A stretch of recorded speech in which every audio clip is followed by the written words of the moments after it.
This was the beginning of the end for the Bangsamoro Basic Law, which would have been the basis for greater Muslim autonomy in the southern Philippines. 44 police commandos killed in what was called an unintentional clash with rebel fighters.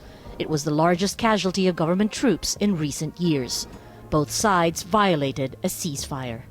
I find difficulty in understanding how this peace process will be saved.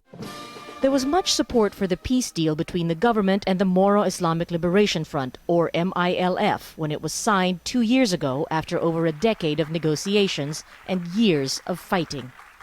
But the killing of the 44 police commandos ended what was already a fragile trust between the two sides and exposed deep-seated prejudices within the country's Christian majority and Muslim minority. The cultural divisions combined with political differences and the proposed bill stalled in Congress. It was at turns debated, diluted, and then in a sense, dismissed.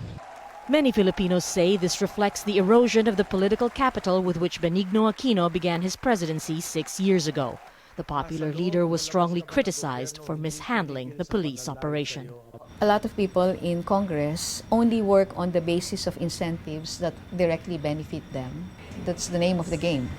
And we all know that. But if you are trying to reform that kind of system, then you can see how Congress will not be able to catch up with a broader vision for achieving national unity and reconciliation in the country.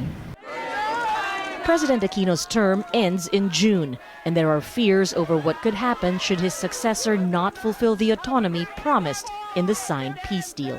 You have tremendous amount of frustration and room for radicalization and extremism. If there's a splintering or fragmentation with the MILF, if some of these groups actually shift their alliance to the more radical ISIS sympathizers group, it's anyone's guess what's going to come next. It'll be at least 6 months before a new government can restart the legislative process on Muslim autonomy.